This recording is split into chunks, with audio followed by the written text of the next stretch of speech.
365 days a year. WOCA News. Variety. Information. Now. Keep your arms and legs on the inside at all times. This is WOCA, News Talk 1370.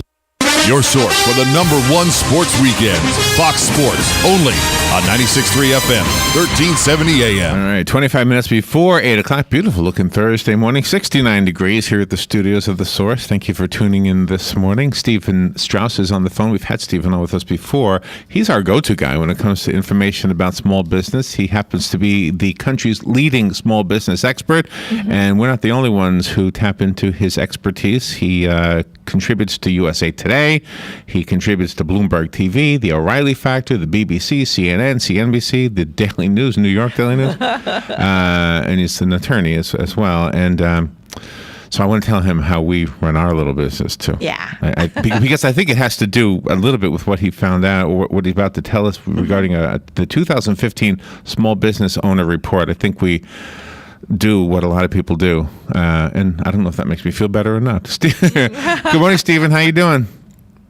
I am great. Thanks for having me back. And I bet what you do is that you sacrifice for your business. Wow. You are right. First of all, Rob and I have a micro business. Yeah. I mean, this is our job. We work for somebody else here. But our micro business is we play music. And when we play music, we get paid. And we split it up three ways. 1/3 for her, 1/3 for me, and 1/3 for the business expenses. But it ends up that it all goes to the business expenses. Yeah. Yeah.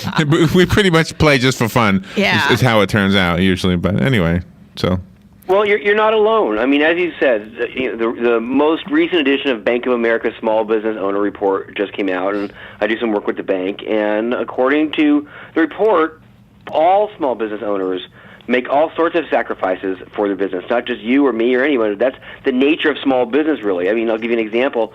2/3 of the folks that we spoke with said that they would, or they do, delay and reduce their own compensation, is what you guys do, in order to make the business meet, to make business ends meet.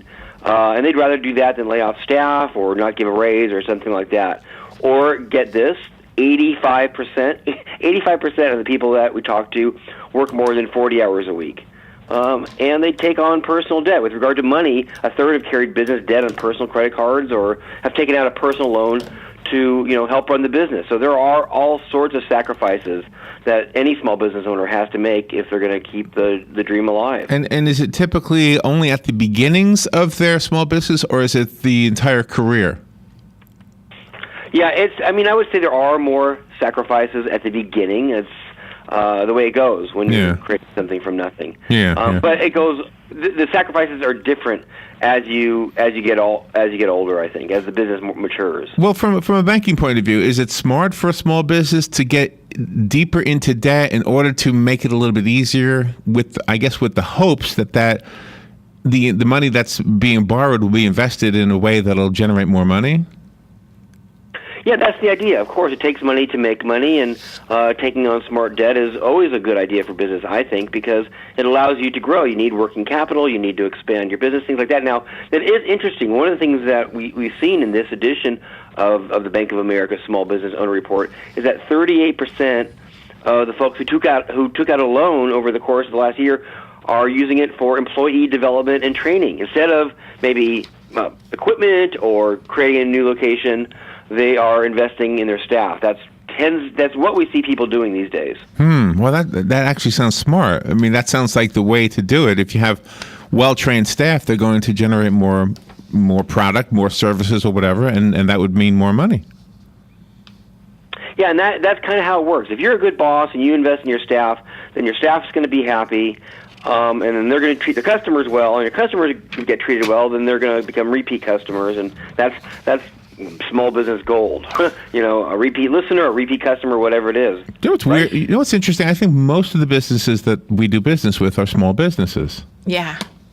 Mm-hmm. That's what I think most of them are. I mean, this radio station is a small business, and the printer we go to is a small business. They're all. It's a lot of small businesses that we kind of work with. Well, and one thing we see is that we're talking about sacrifice here, and those sacrifices definitely pay off. They're paying off for your station, for your business, for my business. Economic optimism is up. That's one thing we've seen for sure. We found that businesses are planning to grow, that they expect that they're going to make more money, increase revenues over the course of the next year. And we've seen a pretty dramatic uptick in economic confidence. Almost half of the people we talk to are confident that their business, their local economy, and the bigger national economy is going to continue to get better. So, given where we were a couple of years ago, it's nice to see. Yeah, I would say so. And so, do the business owners use the report that you've now published and make changes based on that, or does the bank make changes based on that? Yeah, the idea of the report is it's a semi-annual look at 1,000 small business owners across the country. And that's one of the things I really like about the Small Business Owner Report is that it does look at people in the trenches doing the work every day. And you can see what other people do that works, right? So you're reading the report, you're reading the infographic, whatever it is, and you see, oh, there's an idea I hadn't come across. So I'll give you an example. 94% of the small business owners we spoke with have enacted some sort of employee appreciation program. So you can think, oh, that is a good idea. I really need to do that. Well, what do the other small business owners do? Well, they give extra time off. They give recognition, right? People love being thanked for a job well done. Right, you get a bonus or a raise, that's good. Flex hours. So lots of great ideas in there.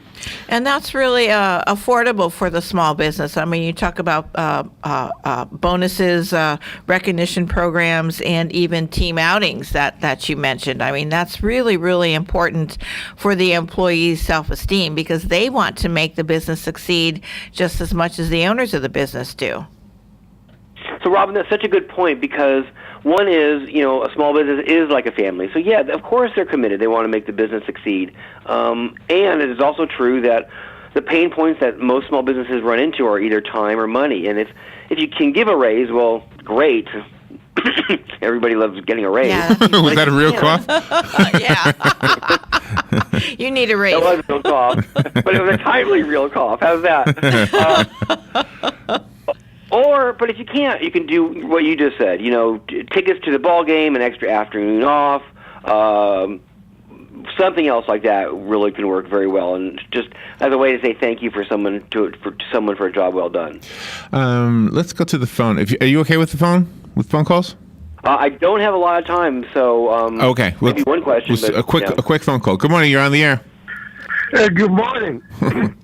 I just want to find out about the internet radio.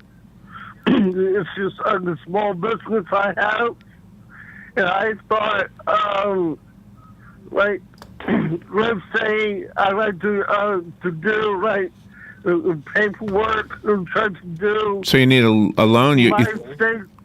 My station will be with the FCC along with the other stuff. Okay. Let me ask you, it sounds like a complex question, actually. Yes. Is it possible that he could go online and look at the report and maybe get some ideas from that? You bet. And where I would suggest people go is to bankofamerica.com/small business. That's bankofamerica.com/small business. You can read the whole report there, and as we were just saying, get some great ideas for your own business. And I guess that would be a good starting point for somebody thinking about a small business. Michelle Malkin, I don't know if you know her or not, but she recently published a book that outlines the small businesses, the entrepreneurs of America. Like this really comprehensive list, and it's very motivational just to look at what people have done to support themselves with their own ideas. If I were to give people advice either starting or running their business, I think there's two things I would say. One is, if you're going to be the boss, which is what we're talking about this morning, make sure you're a good boss. Be a good boss. So many people leave their old job because they don't like their old boss, and then they just become a slave driver to themselves. They're much harder on themselves than their old boss ever was. So be a good boss, and that means, to the extent you can, give yourself a raise. One of the things we saw in this edition of the Bank of America Small Business Owner Report is that almost half of the small business owners we spoke with have never given themselves a raise. Well, people come to you for all sorts of reasons, not just your prices. So, think about raising your prices a little bit. I bet you're not going to lose any customers, and you're going to make a little bit more money as a result. That's good. Second, take some time off. As I mentioned, most small business owners work 40, even 50 hours a week. And I guess, well, it's understandable. You're going to be a good boss. You're going to give yourself some time off. Yeah, well, that sounds like good advice. Stephen, always good to have you on the air with us. Thank you for doing this. The Bank of America is I guess we would go online, bankofamerica.com/small business. And actually, That's right. Robin already put that on our guest list for today, so you'll be able to find it on WOCA.com. Stephen, thank you for being on the air with us today. Oh, I always love being with you guys. Thanks so much for having me again. All right, we'll be right back. The weather is brought to you by myfwc.com. Safe boating is no accident. More sunshine than clouds today with a high of 82 to 89. Clear to partly cloudy tonight, low 63 to 72. Sunshine mixing with some clouds tomorrow with a thunderstorm in spots in the afternoon. High 83 to 89. Saturday, clouds and sun with a shower or thunderstorm. Our high 84 to 90. From the Florida Weather Center, I'm meteorologist Steve Travis.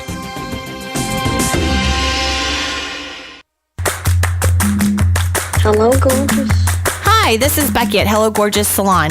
We are located in the heart of downtown Ocala, right next to the historic Marion Theater. I'd like to invite you to stop by and see our new boutique area and meet our staff of professional stylists. Here at Hello Gorgeous, we are ready to update your look with the latest trends. It's the perfect time to brighten up your look. So make your appointment now for those highlights and Brazilian blowout. But don't stop there. We are a full-service salon offering manicures, pedicures, and facials also.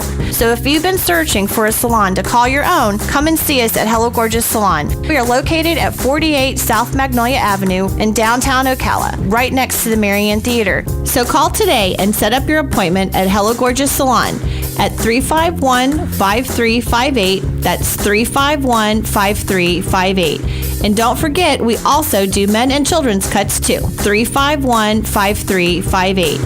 Hello, gorgeous. Friday, May 29th, kicks off the second annual Ocala Bike Fest. It starts at Harley-Davidson of Ocala, where you'll find vendors, beer, food. It starts at 11 a.m. with a live DJ till 3 and live music from 3 to 7. Then Saturday starts off at Ocala Indian with a poker run at 10:30 a.m. It all ends up at ARC's main campus on Mayor Camp Road, where you'll find bike games, 50-50 drawing, beer, and live music by the Blues Busters, Rusted Steel, and more. The best barbecue restaurants and food trucks in town are going to be there competing for the title of the Ocala Bike Fest's Best Barbecue. And most importantly, the chance drawing for the hardest decision you'll ever have to make. A brand new Harley or a brand new Indian.